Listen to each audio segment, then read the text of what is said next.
Assalamualaikum warahmatullahi wabarakatuh. Selamat datang di channel kelas E PGSD angkatan 2018. Sebelum nonton, jangan lupa klik like, komen, dan subscribe.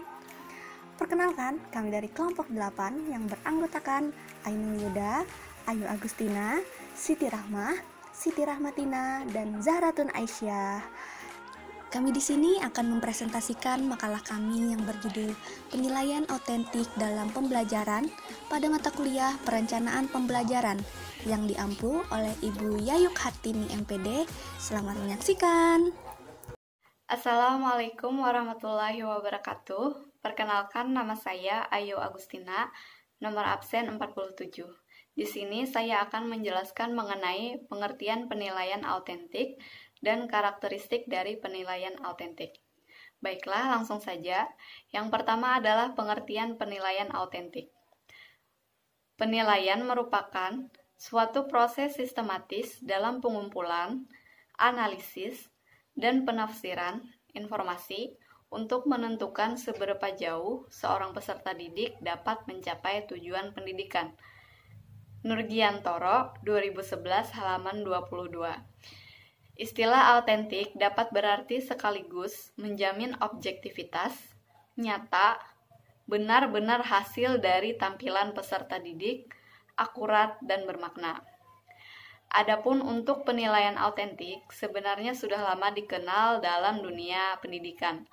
Walaupun di Indonesia hal ini terkesan baru dan baru naik daun serta ramai dibicarakan setelah pelaksanaan KTSP menyarankan penggunaan pembelajaran kontekstual. Dan di pihak lain, penggunaan strategi pembelajaran itu menunjuk penggunaan penilaian autentik dalam hal pengukuran hasil pembelajaran peserta didik. Adapun dalam pengertiannya, penilaian autentik adalah suatu penilaian hasil belajar yang menuntut peserta didik menunjukkan presentasi dan hasil belajar berupa kemampuan dalam kehidupan nyata, dalam bentuk kinerja atau hasil kerja. Dalam Supardi 2013 halaman 165. Dalam penilaian konvensional, anak ditanyakan bagaimana sikap dan perilaku mereka terhadap orang yang lebih tua. Berbeda pada penilaian autentik, maka sikap dan perilaku peserta didik terhadap orang tua dapat diketahui melalui observasi ketika peserta didik berbicara dengan penjaga sekolah, penjaga kantin, tenaga pendidik, guru, dan kepala sekolah. Secara lebih luas, penilaian autentik dapat didefinisikan sebagai penilaian yang dilakukan secara komprehensif untuk menilai mulai dari masukan atau input, proses, dan keluar atau output pembelajaran dalam Permendiknas nomor 66 tahun 2013. Penilaian autentik menekankan pada kemampuan peserta didik untuk mendemonstrasikan pengetahuan yang dimiliki secara nyata dan bermakna. Kegiatan penilaian tidak sekedar menanyakan atau menyadap pengetahuan yang telah diketahui pembelajar, melainkan berkinerja secara nyata dari pengetahuan dan keterampilan yang telah dikuasai. Jadi, dapat disimpulkan bahwa pengertian penilaian autentik adalah suatu penilaian yang menekankan pada pengukuran kinerja, melakukan sesuatu merupakan ilmu pengetahuan yang telah dikuasai secara teoritis. Penilaian autentik menuntut pembelajar untuk mendemonstrasikan pengetahuan, keterampilan, dan strategi dengan mengkreasikan jawaban atau produk. Peserta didik tidak sekedar diminta untuk merespon jawaban seperti dalam tes tradisional, melainkan dituntut untuk mampu mengkreasikan dan menghasilkan jawaban sendiri yang dilatar belakangi oleh pengetahuan teoritis. Dalam penilaian kemampuan bersastra misalnya, pembelajar mampu menganalisis karakter tokoh dalam sebuah fiksi, mempertanggungjawabkan kinerjanya tersebut secara argumentatif, membuat resensi teks, kesastraan, dan lain sebagainya. Kemudian Karakteristik dari penilaian autentik dalam kurikulum 2013 memiliki ciri-ciri, yaitu yang pertama adalah belajar tuntas, kemudian autentik, kemudian berkesinambungan, kemudian menggunakan teknik yang bervariasi, serta berdasarkan acuan kriteria dalam Direktor Pendidikan Madrasah Dirjen Pendis 2013. Yang dimaksud dengan belajar tuntas adalah bahwa sebelum peserta didik menguasai kompetensi pada kategori pengetahuan dan keterampilan, yaitu KI 3 dan KI 4, guru tidak diperkenankan untuk mengerjakan pekerjaan selanjutnya. Jadi maksudnya adalah sebelum siswa menguasai dan memahami mengenai KI 3 dan KI 4, maka guru tidak diperkenankan untuk melanjutkan proses pembelajaran ke tahap berikutnya. Kemudian yang autentik adalah penilaian yang dilakukan dengan berbagai cara dan kriteria heuristik, seperti kompetensi utuh, merefleksikan pengetahuan, keterampilan, dan sikap, serta penekanan pada pengukuran apa yang dapat dilakukan peserta didik. Kemudian yang ketiga adalah berkesinambungan. Maksudnya adalah penilaian bertujuan untuk mendapatkan gambaran yang utuh mengenai perkembangan hasil belajar peserta didik, memantau proses, kemajuan, dan perbaikan hasil secara terus-menerus dalam bentuk penilaian yang berkelanjutan. Kemudian yang terakhir ada pemilihan teknik penilaian. Pada penilaian autentik dipilih secara bervariasi, disesuaikan dengan karakteristik masing-masing pencapaian kompetensi yang ingin dicapai. Penilaian autentik menggunakan berbagai penilaian meliputi tertulis, lisan, produk, portofolio, unjuk kerja, proyek, pengamatan, dan penilaian diri. Kunandar tahun 2013 halaman 42.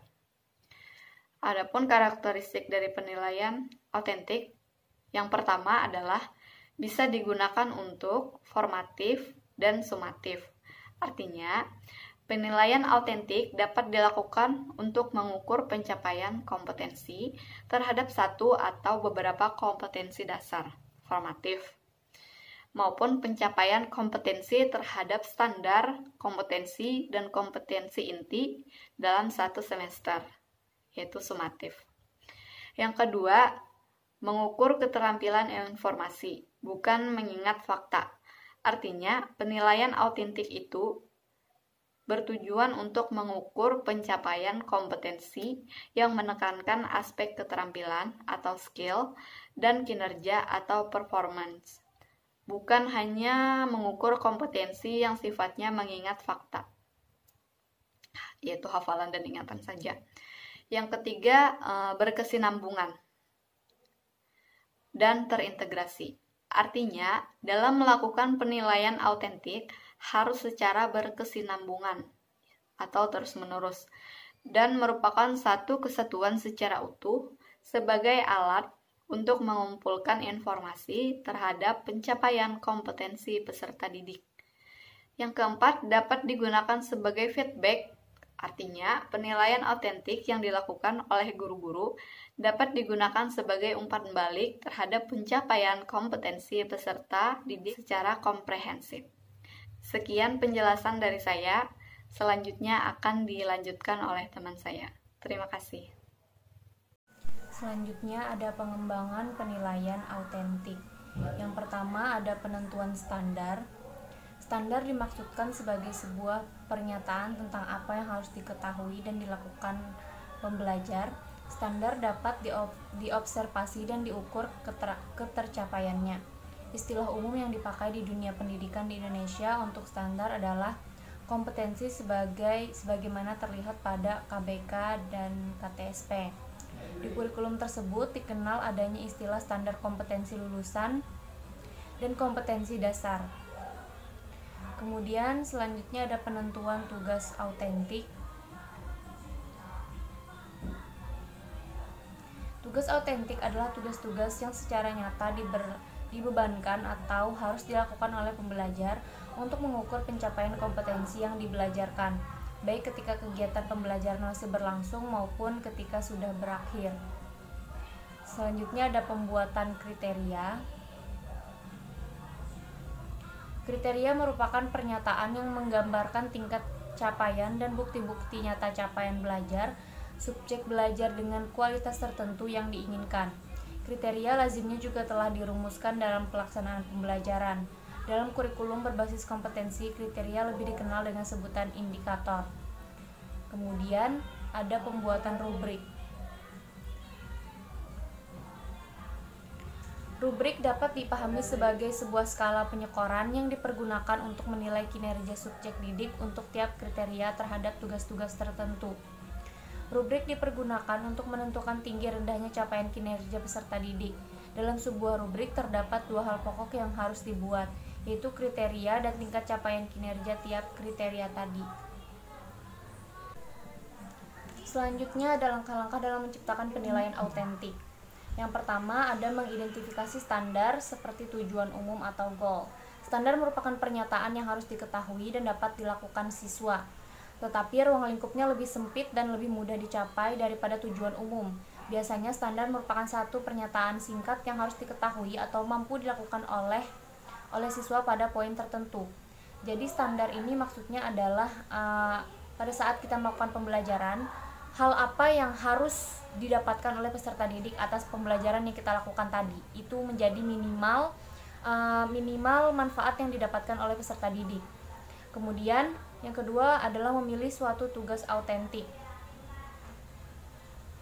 Dalam memilih tugas autentik, pertama-tama kita perlu mengkaji standar yang kita buat dan mengkaji kenyataan dunia yang sebenarnya. Misalnya pada pembelajaran matematika, pada saat menyelesaikan soal pecahan misalnya, lebih baik kita menyiapkan tugas memecahkan masalah dengan cara kita mengaitkan dengan keadaan sehari-hari peserta didik. Misalnya daripada kita menyuruh siswa untuk langsung membagi, lebih baik kita kayak memberikan suatu pertanyaan seperti kalau misalnya ada satu martabak kemudian dibagi untuk keluarga yang beranggotakan 7 orang, itu seperti apa. Jadi seperti itu akan lebih menarik dan lebih dekat dengan kehidupan sehari-hari peserta didik. Diharapkan juga akan mampu menjadikan peserta didik lebih mengerti dengan pembelajaran yang kita sampaikan.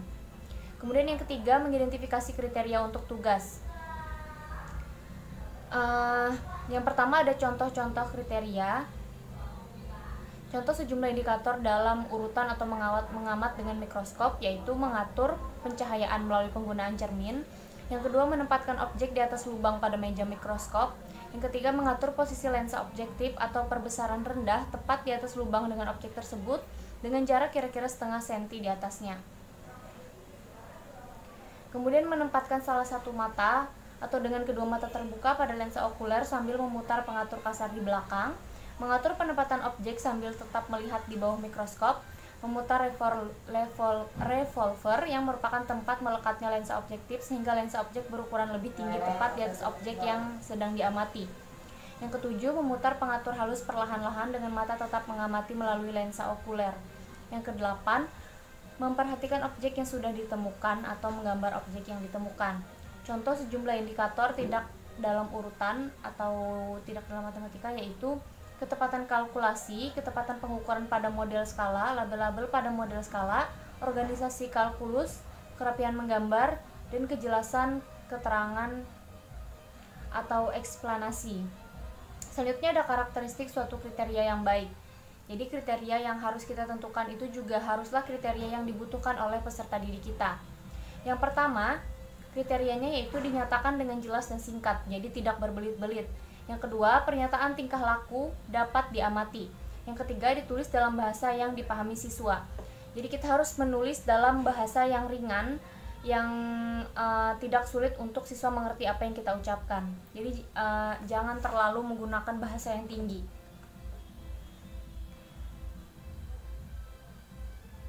Selanjutnya, hal-hal yang perlu diperhatikan adalah batasi jumlah kriteria hanya pada unsur-unsur yang esensial dari suatu tugas, misalnya 3-4, intinya di bawah 10. Tidak perlu mengukur setiap detail tugas, kriteria yang lebih sedikit untuk tugas-tugas yang lebih kecil atau sederhana.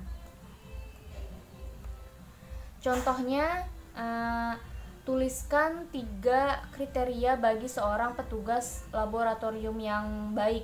Atau kalau misalnya tuliskan 3 kriteria presentasi lisan yang baik, seperti itu. Kemudian selanjutnya ada menciptakan standar kriteria atau rubrik. Yang pertama ada menyiapkan suatu rubrik analitis. Dalam rubrik tidak selalu diperlukan deskriptor. Deskriptor merupakan karakteristik perilaku yang terkait dengan level-level tertentu, seperti observasi mendalam, prediksi beralasan, kesimpulannya berdasarkan hasil observasi. Yang kedua, menyiapkan suatu rubrik yang holistik.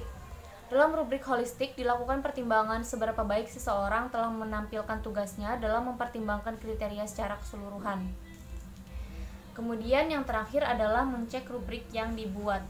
Jadi ketika kita telah membuat rubrik itu tadi, kita harus cek kembali apakah rubrik yang sudah kita buat itu sudah sesuai dengan apa yang kita inginkan, apakah sudah sesuai dengan apa yang dibutuhkan oleh kita maupun oleh peserta didik kita. Untuk keperluan pengecekan rubrik yang telah dibuat, sebaiknya kita meminta kepada rekan kerja sesama guru untuk mereviewnya atau meminta siswa mengenai kejelasannya. Takutnya nanti apa yang kita buat itu agak sulit dimengerti oleh peserta didik kita. Ya, materi selanjutnya akan disampaikan oleh penyaji berikutnya. Selanjutnya, jenis dan penilaian autentik.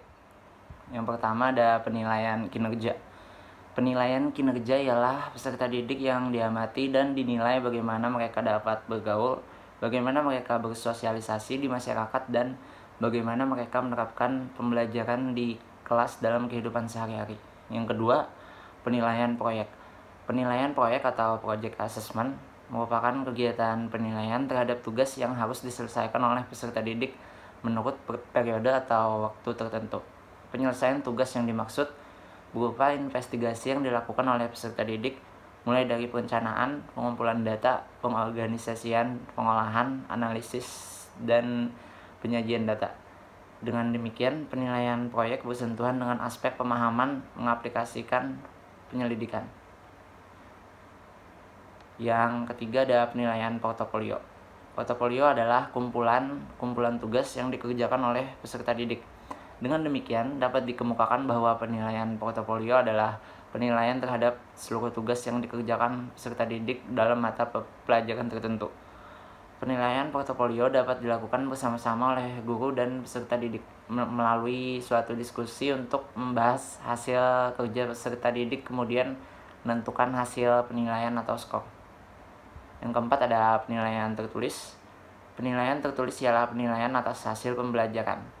Tes tertulis yang berbentuk uraian atau esai menuntut peserta didik mampu mengingat, memahami, mengorganisasikan, menerapkan, menganalisis, mensintesis, mengevaluasi materi yang sudah dipelajari. Tes tertulis berbentuk uraian sebisa mungkin bersifat komprehensif sehingga mampu menggambarkan ranah sikap, keterampilan, dan pengetahuan peserta didik. Yang kelima, ada penilaian sikap.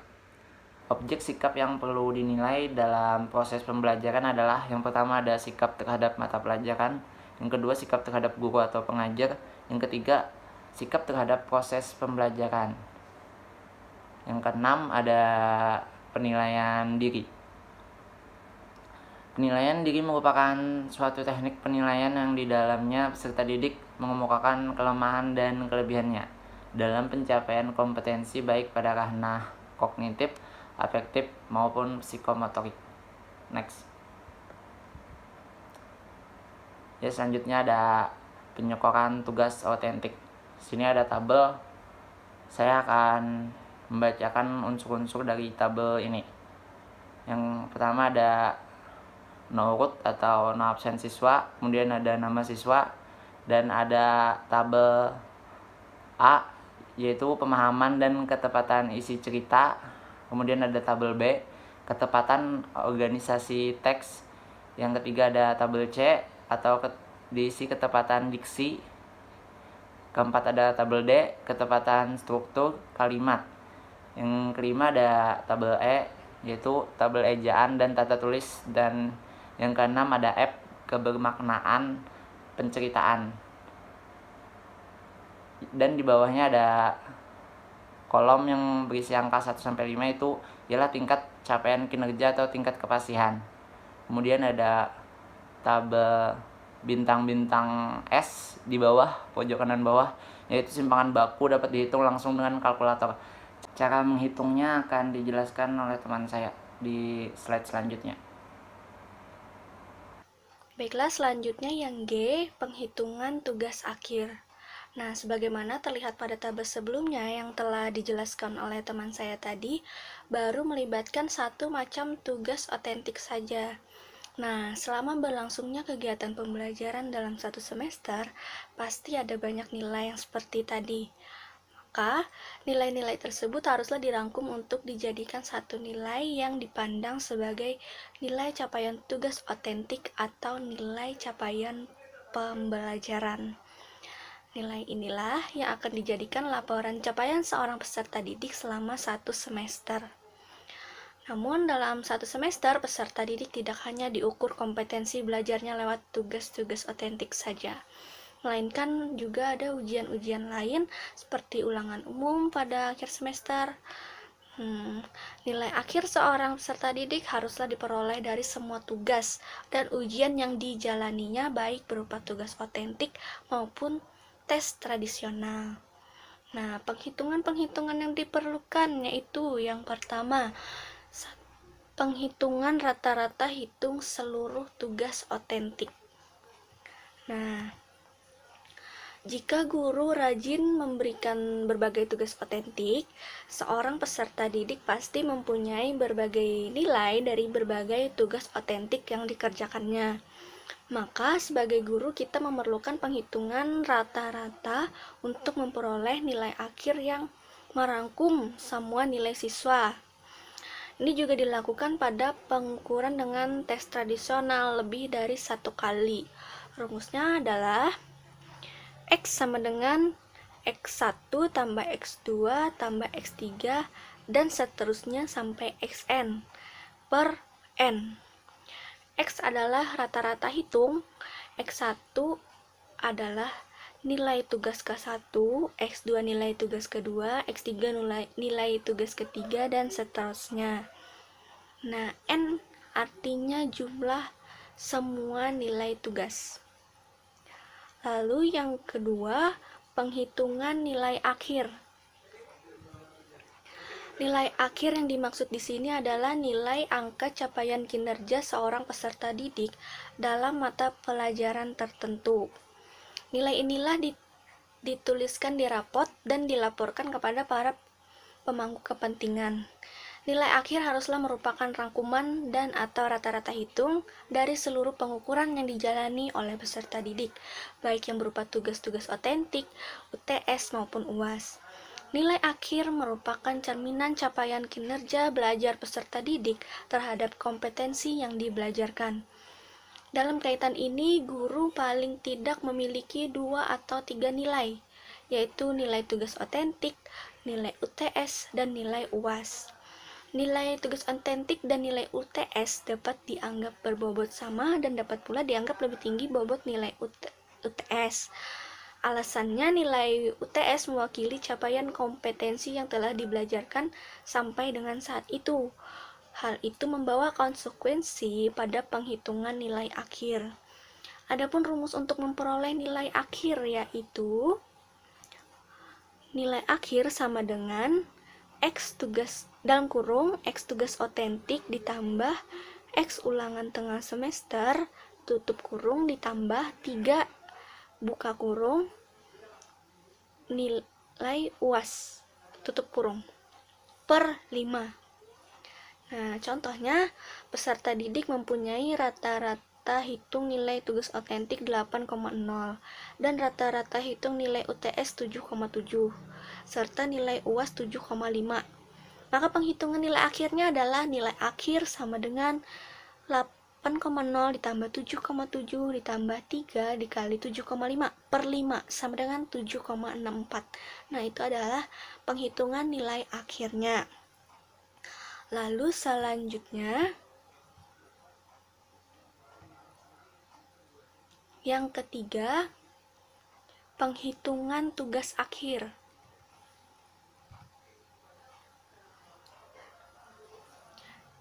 1. Pengolahan nilai aspek kognitif atau pengetahuan.